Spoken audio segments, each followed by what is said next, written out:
Class 9 के संख्या पद्धति चैप्टर के एक्सरसाइज 1.1 को सॉल्व करेंगे। देखिए फर्स्ट क्वेश्चन से सॉल्व करते हैं। क्या शून्य एक परिमेय संख्या है?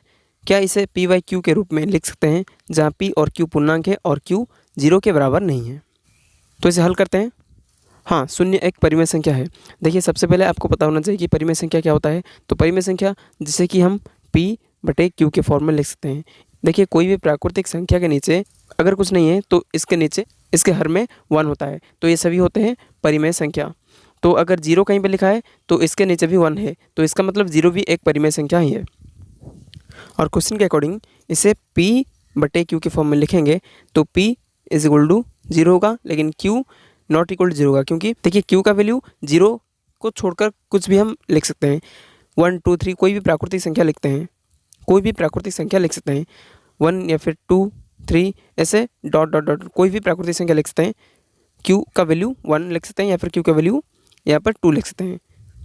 आप इसे 0/2 लिख सकते हैं या फिर 0 यहाँ पर 3 भी लिख सकते हैं। तो ये हो गया क्वेश्चन नंबर 1 का हल। क्वेश्चन नंबर 2 में हमें पूछा जा रहा है कि 3 और 4 के मध्य में 6 परिमेय संख्या ज्ञात कीजिए।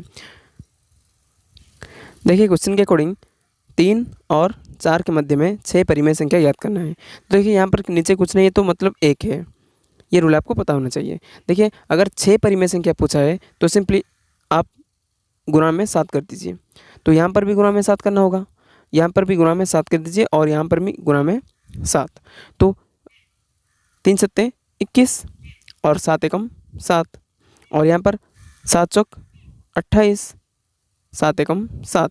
तो इसके बीच में हमें 6 परिमेय संख्या ज्ञात करना है। तो इन दोनों के बीच में देखिए सिंपली इन दोनों के बीच में 6 परिमेय संख्या निकल जाएगा आसानी से। देखिए 22/7 और एक 23/7, 24/7 और एक आएगा 25/7 और एक आएगा 26/7 और 27/7। तो ये हो गया 6 परिमेय संख्याएं 3 और 4 के मध्य में। तो आपको आंसर में ऐसे लिखना है 3 और 4 के मध्य में ये 6 परिमेय संख्याएं हम निकाल चुके हैं। तो ये हो गया हल क्वेश्चन नंबर 2 का।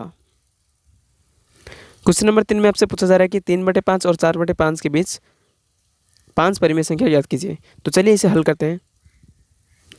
देखिए क्वेश्चन के अनुसार 3/5 और 4/5 के मध्य में हमें कितने परिमेय संख्या याद करना है? 5 परिमेय संख्या याद करना है।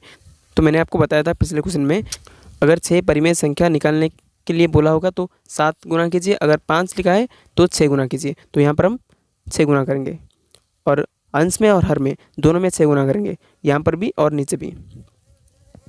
तो यहाँ पर कितना हो जाएगा?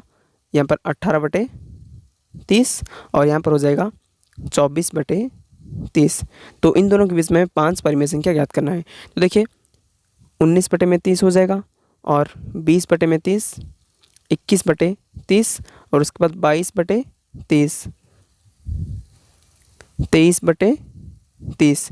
तो ये हो गया 5 परिमेय संख्या किन दोनों के बीच में? 3/5 और 4/5 के बीच में। तो 3/5 और 4/5 में ये 5 परिमेय संख्या आपने याद कर लिया। तो ये हो गया हल क्वेश्चन नंबर 3 का। क्वेश्चन नंबर 4 देखिए क्या कह रहा है, नीचे दिए गए कथन सत्य है या असत्य, कारण के साथ अपने उत्तर दीजिए। तो पहला क्वेश्चन देखते हैं, प्रत्येक प्राकृतिक संख्या एक पूर्ण संख्या होती है। देखिए प्राकृतिक संख्या क्या होता है कि 1 2 3 4 ऐसे अनगिनत तक इन्फिनिटी तक चलता है, ये होता है प्राकृतिक संख्या, यानी कि नेचुरल नंबर होता है। और पूर्ण संख्या क्या होता है? जो कि 0 से स्टार्ट होता है, 0 से स्टार्ट होता है वही होता है पूर्ण संख्या। तो हम बोल सकते हैं कि प्राकृतिक संख्याएं पूर्ण संख्या हो सकते हैं, क्योंकि ये सभी प्राकृतिक संख्या पूर्ण संख्या में आते हैं। तो ये फर्स्ट क्वेश्चन का आंसर हो जाएगा सत्य। सेकंड क्वेश्चन देखिए आपसे क्या कह रहा है, प्रत्येक पूर्णांक एक पूर्ण संख्या होती है। तो ये हो जाएगा असत्य। क्यों असत्य हो जाएगा? देखिए मैंने आपसे बताया था कि पूर्ण संख्या क्या होता है? 0 से स्टार्ट होता है, 0 1 2 3 ऐसे इन्फिनिटी तक चलता है, तो प्रत्येक पूर्णांक पूर्ण संख्या नहीं हो सकता, क्योंकि पूर्णांक ऋणात्मक में होता है और धनात्मक में भी होता है, इसीलिए कोई भी पूर्णांक एक पूर्ण संख्या नहीं हो सकता। तो ये हो जाएगा असत्य, ये हो जाएगा असत्य। क्वेश्चन नंबर 4 में देखिए क्या कह रहा है आपसे, प्रत्येक परिमेय संख्या एक पूर्ण संख्या होती है, तो ये भी हो जाएगा असत्य।